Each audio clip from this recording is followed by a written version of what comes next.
ANR media YouTube channel நேயர்கள் அனைவருக்கும் அன்பு வணக்கம். இன்றைக்கி நம்ம பார்க்கக்கூடிய தலைப்பு என்ன அப்படின்னு பார்த்தீங்கன்னா, பட்டவராயன் சுவாமியை பற்றி தான் பார்க்க போகிறோம். பட்டவராயன் சுவாமி அப்படின்னு சொன்ன உடனே நம்ம சொரிமுத்தையனார் கோயிலில் பிரம்மாண்டமாக நம்ம பார்க்கக்கூடிய கீழ வாசலில் கம்பீரமாக காட்சியளிக்கக்கூடிய பட்டவராயன் சுவாமி, அம்மக்கா தும்மக்கா, 2 நாய்கள் இதோட சேர்த்து இவர் பார்த்தோன்னே பட்டவராயன் சுவாமினா இவர் ஒரு தெய்வத்தோட அவதாரமா, இல்லைனா ஒரு சொல்ல மாட்டேன் கருப்ப மாதிரி ரொம்ப ஆக்ரோஷமான தெய்வமா அப்படின்ட்டு பார்த்தா அப்படி இல்லை. இவருக்கு வரலாறு கொஞ்சம் மாற்றமாக இருக்கும்.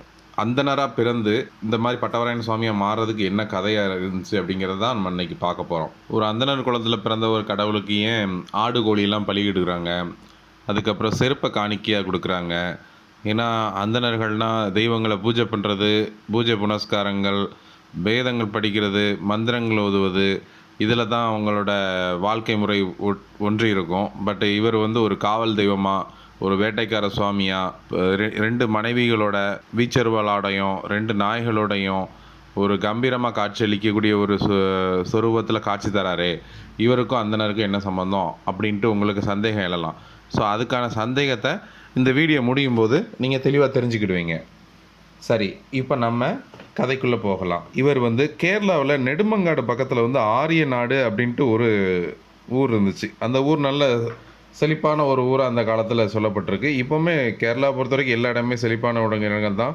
ஸோ அந்த ஆரிய தேசத்தில் ஒரு அந்தனர் குடும்பம் நிறைய அந்தனர்கள் இருந்தாங்க. அதில் முத்துப்பட்டரோட, அதாவது பட்டவராயன் சாமியோட குடும்பமும் வாழ்ந்துட்டு இருந்துச்சு. பட்டவராயன் சுவாமிக்கு 7 அண்ணன்மார்கள் இருந்தாங்க.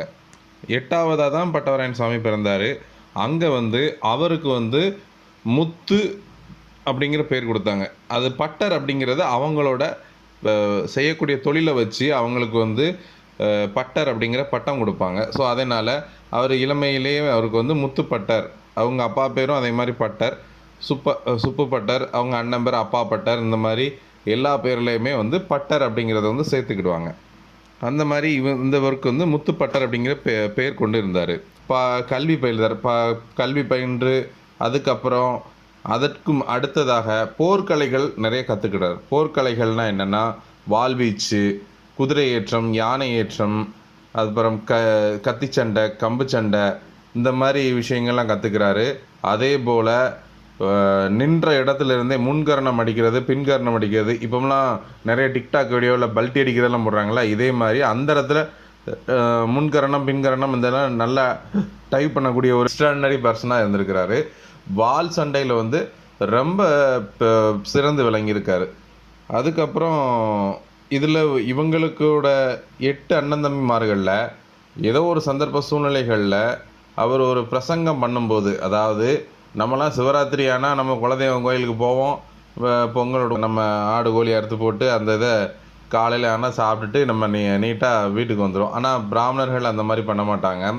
அவங்க சிவராத்திரி அன்னைக்கு ராமாயணத்தை பாராயணம் பண்ணணும். ஸோ அந்த மாதிரி ஃபாலோ பண்ணும்போது இந்த சிவராத்திரிக்கு யாரை ராமாயணம் படிக்க சொல்லலாம் அப்படின்னு பார்க்கும்போது, அப்போது கல்வியெல்லாம் படித்து முடித்து ஒரு வீட்டுக்கு முத்துப்பட்டர் இருந்திருக்கிறாரு. அவர் நல்லா ராமாயணம் படிப்பாங்கன்னு அக்கம் பக்கத்துலவங்க சொல்கிறத கேட்டு, சரி நம்ம இன்றைக்கி அரங்கத்தில் அவரை ராமாயணம் படிக்க சொல்லி நம்ம கேட்போம்ட்டு எல்லோரும் கேட்டிருக்காங்க. கேட்கும்போது முத்துப்பட்டரோட அம்மா அவர்கிட்ட சொல்லி அனுப்பியிருக்காங்க, நீ ராமாயணம் படிக்கும்போது ஏற்கனவே ஆள் நல்லா அழகாக இருக்க, லட்சணமாக இருக்க, அதுக்கே எல்லோரும் கண்டுபட்டுருவாங்க, நீ நல்லா ராமாயணம் படித்த அப்படின்னா நிறைய கண்திஷ்டி விழுந்துடும், அதனால் நீ தப்பு தப்பாக படி அப்படின்னு சொல்லி அனுப்பி விடுறாங்க. இவங்க அம்மா ஒரு அக்கறையில் நம்ம பிள்ளை கண்திஷ்டி பற்றக்கூடாது அப்படிங்கிற அனுப்பிவிடுறாங்க. இவரும் போய் அங்கே இருந்து அம்மா சொன்ன மாதிரியே தப்பு தப்பாக படிக்காரு. அப்போ அங்கே உள்ள ஆளுங்க நல்லா படிப்போம்னு சொல்லி தானே கூப்பிட்டு வந்தோம், இப்படி படிச்சுக்கிட்டு இருக்காரு அப்படின்னு சொன்னோன்னே அங்கே அவரோட முத்துப்பட்டரோட அண்ணன் கோவப்பட்டு அவரை ஒரு அடி அடிச்சிருந்தார். அப்போ முத்துப்பட்டருக்கு வயசு 16 வயசு அப்படிங்கும்போது, இப்போ அது ஒரு 2 கட்டம் வயசு. அந்த நேரத்தில் சபையில் அத்தனை பேருக்கு முன்னாடியும் தன்னோட சொந்த பந்தங்கள், தன் முறப்பொண்ணெலாம் இருப்பாங்க, அவங்க முன்னாடி வச்சு அடித்தோடனே அதில் ஒரு கோவப்பட்டு வீட்டில் வாக்குவாதமாகி கோவச்சிட்டு வீட்டை விட்டு வெளில போயிடுறாரு. இப்படி காடு மலையெல்லாம் சுற்றி திரிஞ்சு ஒரு வழியாக கொட்டாரக்கரைன்னு ஒரு ஊரை அடையிறார். அந்த கொட்டாரக்கரையை அந்த காலத்தில் ராமராஜன் அப்படின்ட்டு ஒரு ராஜா ஆண்டு வந்துக்கிட்டு இருந்திருக்காரு. அவர்கிட்ட தன்னோட திறமையை காட்டி அவர்கிட்ட அவரோட பாதுகாப்பு வீரராக சேர்ந்துக்கிட்டார். அவர்கிட்ட சேர்ந்துக்கிட்டு நல்ல முறையில் அவரும் இவரோட திறமைக்கு ஏற்ற மாதிரி ஊதியம் கொடுக்காரு. நல்ல ரொம்ப திறமையாக தன்னோட வேலைகளை செஞ்சு வராரு. அந்த ஊரில் வந்து எந்த விதமான அசம்பாவிதம் நடக்காமல், எந்த விதமான திருட்டு தொழில்கள் எதுவுமே நடக்காத அளவுக்கு நல்ல முறையில் பாதுகாத்து அந்த ராஜாவுக்கு உண்மையாக ஊழியம் பண்ணி பெர்ஃபெக்டாக அங்கே வந்து இருந்துகிட்ருக்காரு. கிட்டத்தட்ட 12 வருஷங்கள் இந்த மாதிரி போயிடுது. 12 வருஷங்கள் முடிஞ்சதுக்கப்புறம் முத்துப்பட்டரோட அம்மாவுக்கு உடம்பு சரியில்லாமல் ஆயிடுது. உடம்பு சரியில்லாமல் ஆனோடனே அவங்களோட அண்ணன் தம்பி பூரா இவரை தேடி போகிறாங்க. இவரை ஏன் தேடி போகிறாங்கன்னா, முத்துப்பட்டரோட அம்மாவுக்கு வந்து முத்துப்பட்டர்னா என்ன பார்க்கணும்னு ரொம்ப உடம்பு முடியாமல் இருக்கிறதுனால என்னதை வைத்தியம் பார்த்தாலும் சரியாக மாட்டேங்குன்னு முத்துப்பட்டரை பார்க்க வராங்க. அவரை பார்க்க வரும்போது இங்கே நிறைய இடங்கள் தேடி அலைஞ்சு ஒரு வழியாக கடைசியில் முத்துப்பட்டர் வந்து இந்த ராஜாட்ட வேலை பார்க்காங்க அப்படின்னு தெரிஞ்சுக்கிட்டு அங்கே இந்த ராஜா கிட்ட வந்து இவரை வந்து கேட்குறாங்க. இந்த மாதிரி சொல்லும்போது அவன் அண்ணங்களை ரொம்ப நாள் கழித்து அண்ணங்களை பார்த்தோன்னே இவரும் சரி அம்மாவுக்கு உடம்பு சரியில்லையா அப்படின்ட்டு நான் ராஜாட்ட போய் கேட்டுட்டு வாரேன் அப்படின்ட்டு ராஜாட்ட போய் இந்த மாதிரி சூழ்நிலைகள் எடுத்து சொல்லுதார். ராஜாவும் அவருக்கு வந்து சம்பளத்தெல்லாம் கொடுத்து அதுக்கு மேலேயும் பொன்பொருள்லாம் நிறைய கொடுத்து வீட்டுக்கு அனுப்பி வைக்கார். அவரும் அங்கேருந்து கிளம்பி தன் அண்ணன் தம்பிகளோட வாராங்க. ராஜாட்டிருந்து விடை பெற்று அங்கேருந்து வந்து அம்மாவை பார்த்துட்டு அங்கேருந்து ஊருக்கு மாறி வர்றதுக்கு வந்து அம்பாசமுத்திரத்துக்கு வந்து மாறி வராங்க குடும்பத்தோடு. மாறி வரும்போது முதல்ல அண்ணன் தம்பிகள் இங்கேருந்து வராங்க. அண்ணன் தம்பிகள் வந்து அங்கேருந்து ஆரியங்காவு, குளத்துப்புள்ள, சபரிமலை எல்லாம் கடந்து பொதிகைமலை கடைசியாக வராங்க. பொதிகைமலைன்னு எடுத்துக்கிட்டிங்கன்னா சொரிமுத்தையனார் கோயிலுக்கு வந்து சுவாமியை பூஜை புனஸ்காரங்கள்லாம் முடித்ததுக்கப்புறம் பக்கத்தில் கீழே இறங்கி பாபநாசத்தில் வந்து ஒரு அரசடித்துறைன்னு ஒரு இடத்துல வந்து தங்குறாங்க. அப்போது பற்று வந்து என்ன சொல்கிறாருன்னா, முத்துப்பட்டர் என்ன சொல்கிறாருன்னா, நான் இங்கே இருந்து சிவபூஜை செய்துவிட்டு கொஞ்ச நாட்கள் கழித்து நான் ஊருக்கு வரேன் அப்படின்னு சொல்லி ராஜா கொடுத்து விட்ட எல்லா பொருட்கள், பணம், எல்லாம் நகை எல்லாம் அவங்க அண்ணங்கள்கிட்ட கொடுத்து அனுப்பி விட்றாரு. அவங்களும் அதை வாங்கிட்டு வீட்டுக்கு கிளம்பிடுறாங்க. அப்போ பூஜையை முடிச்சுட்டு ஒரு பாறையில் வந்து சற்று அயர்ந்து படுத்து இருக்கார்.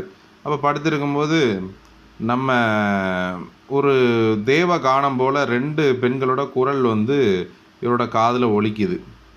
அவர் தன்னையே மெய்மறந்து அந்த குரலை வந்து ரசித்து கேட்டுக்கிட்டு இருக்காரு. கேட்டுட்டு அப்போ அந்த குரலை வந்த திசையை நோக்கி நடந்து போகிறாரு. அங்கே வந்து அம்மக்கா திமுக்கான்னு 2 பொண்களை சந்திக்கிறாரு. அப்போ அவங்கள பார்த்த உடனே இவருக்கு வந்து ரொம்ப பிடிச்சி போயிடுது. அப்போது உங்களோட குரல்லையும் உங்கள் அழகுலையும் நான் மயங்கிட்டேன், என்னை வந்து மணந்து கொள்ளுங்கள் அப்படின்ட்டு அவங்கள்ட்ட வந்து கேட்குறாரு.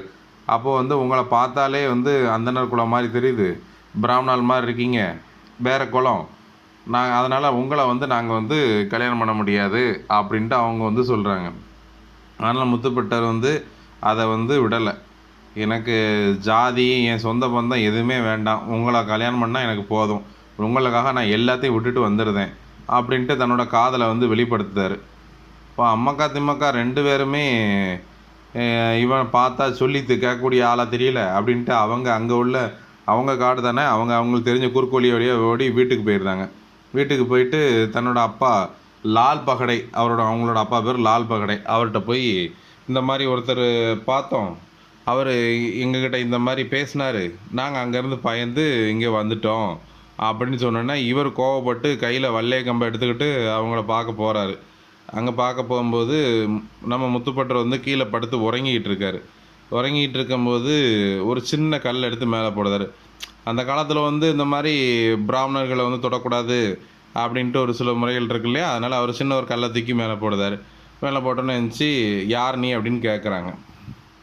அப்போ என் பேர் லால் பகடை, நான் இந்த மாதிரி என் பொண்களை வந்து இந்த மாதிரி ஒரு பிராமணை வந்து இந்த மாதிரி தப்பாக பேசியிருக்கான், அவனை வந்து நான் வெட்டி போடணும் அப்படின்ட்டு வந்திருக்கேன் அப்படின்னு சொல்லினோன்னே, மாமா நீங்கள் தப்பாக புரிஞ்சுக்கிட்டீங்க, நான் தான் உங்கள் பொண்ணுங்களை கல்யாணம் பண்ணணும்னு சொன்னேன், நீங்கள் தவறாக புரிஞ்சுக்கிறாதீங்க, உங்கள் பொண்ணுங்களை எனக்கு கல்யாணம் பண்ணித்தாங்க அப்படின்ட்டு அவர் கேட்டிருக்காரு.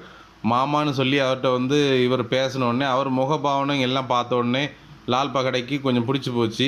இருந்தாலும் பிராமண குலமாக இருக்குது அப்படின்ட்டு கொஞ்சம் யோசித்து, ஐயா நாங்கள் வந்து சக்கிலிய குணத்தை சேர்ந்தவங்க, செத்த மாடை வந்து சாப்பிடுவோம், இந்த செருப்பு தைக்கிறது தான் எங்களோட தொழில், நாங்கள் இந்த கல் குடிப்போம், கனத்த வார்த்தைகள்லாம் பேசுவோம், எங்கள் குலம் வேறு உங்கள் குலம் வேறு, எங்களோட வாழ்க்கை முறை வேறு உங்களோட வாழ்க்கை முறை வேறு அப்படின்ட்டு இவர் வந்து எடுத்து சொல்லுவார்.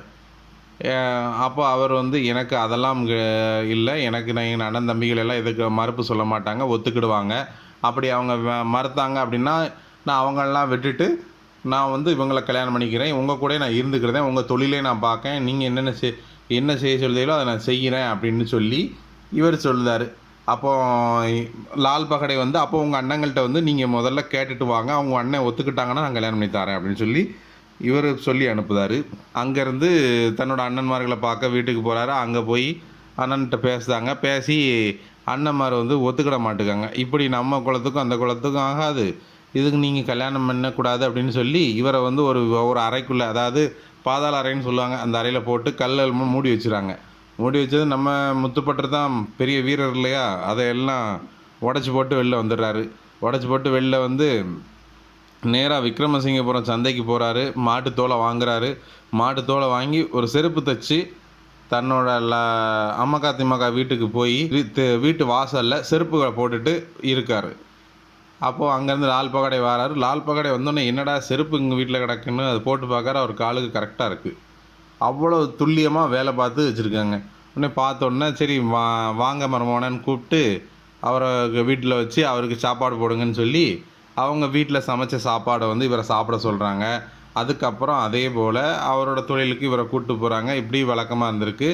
தன்னோட 2 பொண்ணுங்களையும் சம்மதித்த உடனே இங்கே இருக்கக்கூடிய அதே சூழ்நிலையில் அவங்கள லால் பகடையோட மாடுகளை வந்து கடத்தணும்ட்டு ஏற்கனவே திட்டம் போட்ட ஒரு வன்னியர் கூட்டம் வந்து அங்கே பட்டவராயனோட கல்யாணத்தோட அந்த இதுகளை வந்து அந்த மாடுகளை வந்து ஆட்டையை போட்டுறணும் அப்படின்ட்டு எல்லாம் பிளான் பண்ணி ரெடியாக வராங்க. அப்போ இவங்க கல்யாணத்தன்னைக்கு எப்படியும் வரமாட்டான், அன்றைக்கி நம்ம மாடுகள்லாம் கலாண்டுட்டு போயிடும் அப்படின்ட்டு அவர் கல்யாணத்தோட மாடுகள்லாம் கலவாங்க ட்ரை பண்ணுறாங்க. கல்யாணம் முடிஞ்சு அன்றைக்கி ஒரு கருக்கல் நேரத்தில் வந்து மடியில் தலையை வச்சு திமுக மடியில் காலை வச்சு படுத்திருக்காரு. அப்போ அவருக்கு ஒரு கெட்ட கனவு வருது.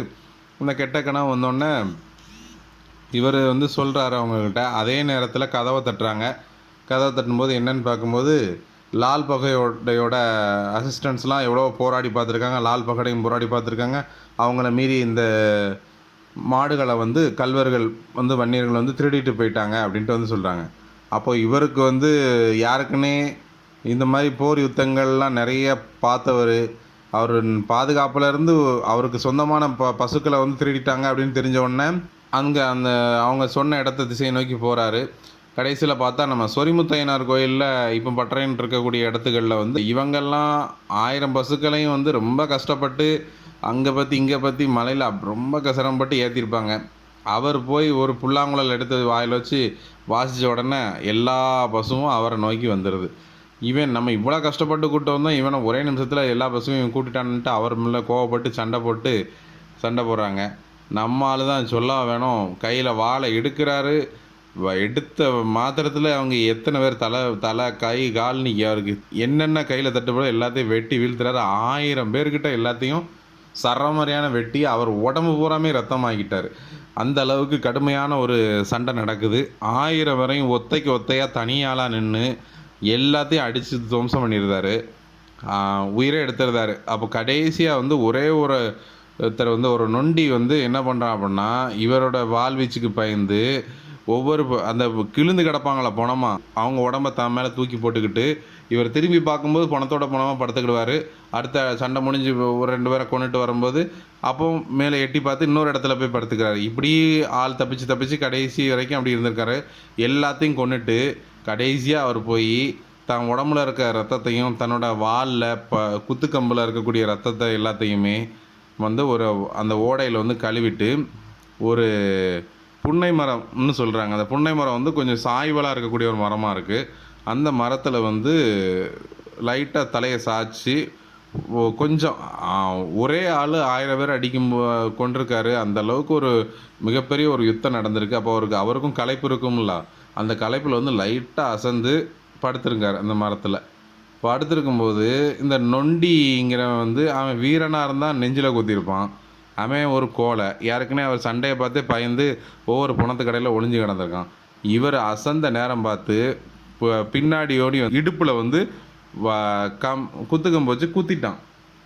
குத்தின உடனே அவருக்கு வந்து கொஞ்சம் நிலை குழஞ்சிட்டு வந்து அவரை வந்து அவர் இறக்கிறதுக்கு கொஞ்ச நேரத்துக்கு முன்னக்கூட்டியே இவனை வந்து கொன்றுதார்.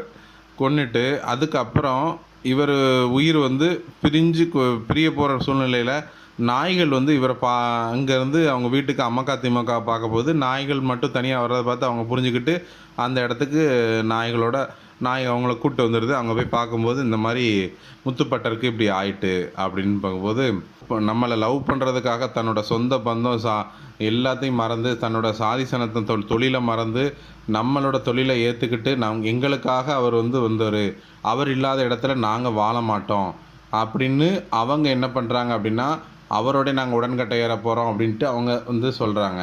அப்போ அதை வந்து அவங்க ஒத்துக்கல. உடன்கட்டை ஏறுறதுலாம் ரொம்ப பாவம், இது நம்ம இருந்தும் நம்ம இப்போ இந்த மாதிரி விட்டுறக்கூடாது அப்படின்ட்டு அவங்க இது பண்ணி அந்த பஞ்சாயத்தை வந்து சிங்கம்பட்டி ராஜா கிட்ட போகுது. இப்போ சிங்கம்பட்டி ராஜா இந்த மாதிரி இப்போ சூழ்நிலை கேள்விப்பட்டோன்னே அப்போ இவங்க வந்து இந்த அளவுக்கு இவர் மேலே பாசமாக இருக்காங்க அப்படிங்கும்போது அவர் வந்து சொல்லியிருக்காரு, இல்லை உங்களுக்கு வந்து நான் என்னோடய ராஜாங்கத்திலே நீங்கள் வாழ்கிறதுக்கு உங்களுக்கான எல்லா ஏற்பாடும் நான் பண்ணித்தரேன், உங்களுக்கு மேலே எந்த பழி சொல்லும் வராது அப்படின்லாம் சொல்லியிருக்காரு. வேண்டவே வேண்டாம், எங்களுக்காக வந்தவர் எங்கள் முத்துப்பட்டர், அவர் இல்லாத உலகத்தில் நாங்கள் வாழவே மாட்டோம் அப்படின்னு சொல்லி தயவுசெய்து எங்களுக்கு வந்து இந்த மாதிரி அவரோட உடன்கட்டை ஏறுறதுக்கு வழி பண்ணித்தாங்க அப்படின்னு சொல்லியிருக்காங்க. உடனே அவர் வந்து சந்தன கட்டையில் எல்லாம் ரெடி பண்ணி பூப்பந்தல் போட்டு அவங்களுக்கு வந்து அந்த இப்போ பட்டவராயன் சுவாமி கோயில் இருக்கு இல்லையா, சொரிமுத்தையனார் கோயில், அங்கே அந்த இடத்துல எல்லாம் ரெடி பண்ணுறாங்க. அங்கே வச்சு நம்ம பட்டவராயன் சுவாமியோட அம்மாக்கா திம்மக்காவும் ஒன்றா உடன்கட்டை ஏறி 2 பேருமே தெய்வத்தோட தெய்வமாக ஐக்கியமாயிடுறாங்க. அங்கே இதோட சம்பவத்துக்கு அப்புறம் நம்ம சொரிமுத்தையனார் கோயிலில் நம்ம சிங்கம்பட்டி ஜமீன்லேருந்து அவங்களே இந்த சாமிக்கு வந்து சிலை எழுப்பி ஒரு ஆலயம் எழுப்பி அந்த இடத்துல நம்ம முத்துப்பட்டரான பட்டவராயரையும் அம்மக்கா திம்மக்காவையும் வைத்து வணங்கி வராங்க. இன்றைய அளவிலையும் அந்த கோயிலில் வந்து மிகவும் சக்தி வாய்ந்த ஒரு வழிபாடாக பார்க்கப்படுகிறது. அதேபோல் ஒவ்வொரு வருடமும் வரலாற்று சம்பவத்தை நினைவு கூறும் வகையில் வில்லுப்பாட்டு படித்து அதே நேரத்தில் இந்த முத்துப்பட்டராயர் கதையை சொல்லி படுகளம் சாயிருந்து ஒரு நிகழ்வு சொல்லப்படுகிறது. அந்த படுகளம் சாயின் நிகழ்வு வந்து போது ஒரு கருடன் வந்து வில்லுப்பாட்டு படிக்கும்போது சரியாக அந்த படுகளம் சாயும் நிகழ்வில் கருடன் அங்கு வட்டமிடும் என்று கூறப்படுகிறது. அதே போல் செருப்பும் காணிக்கையாக இந்த கோயிலுக்கு செலுத்தப்படுகிறது. அந்த செருப்பு இந்த கோயில் எதுக்கு காணிக்கையாக செலுத்தப்படுகிறதுனா, அவர் வந்து செருப்பு தைக்கும் தொழில் பார்த்ததுனால இங்கே வந்து கைகால் பிரச்சனை இருக்கக்கூடியவங்க இவங்க வந்து இங்கே செருப்பை காணிக்கையாக செலுத்துகிறாங்க. இதில் இன்னொரு ஆச்சரியம் என்னென்னா, செருப்பு இந்த வருடம் காணிக்கையாக செலுத்திட்டு அடுத்த வருஷம் போய் நம்ம பார்த்தோம் அப்படின்னாக்க அந்த செருப்பில் வந்து செருப்பு தேஞ்சிருக்கும், அதே மாதிரி சாணி இதெல்லாம் இந்த சகதி எல்லாம் ஒட்டியிருக்கும். இது எப்படின்னா, பட்டவராயரை வந்து அந்த செருப்பை அணிஞ்சு இரவு நேரத்தில் ஊர்வலம் போகிறதா அங்கே வந்து நம்பப்படுது. அதே தான் உண்மையும் கூட. இந்த பட்டவராயர் சுவாமி வந்து இன்றையளவும் நகர்வலம் வந்து அத்தனை மக்களையும் பாதுகாத்து வருகிறார். இவருடைய வழிபாடும் மிகவும் சிறப்பான வழிபாடாக நடந்து வருகிறது. இந்த வீடியோ பிடிச்சிருந்தா லைக் பண்ணுங்கள். இதே போல் வேறு தெய்வங்களோட கதைகள் உங்களுக்கு சொல்லப்பட வேணும் அல்லது இந்த கதைகளில் எதுவும் சந்தேகங்கள் இருக்குது அப்படின்னா கமெண்ட் செக்ஷனில் தெரியப்படுத்துங்க. இந்த வீடியோ உங்களுக்கு ரொம்ப பிடிச்சிருந்துச்சுன்னா சேனலை சப்ஸ்கிரைப் பண்ணிக்கோங்க, லைக் பண்ணுங்கள், கமெண்ட் பண்ணுங்கள். உங்களோட சின்ன லைக் கமெண்ட்ஸ் வந்து நாங்கள் பண்ணக்கூடிய இந்த ஒர்க்குக்கு வந்து ஒரு மிகப்பெரிய ஒரு அங்கீகாரமாக நாங்கள் பார்க்குறோம். So please support, subscribe and share.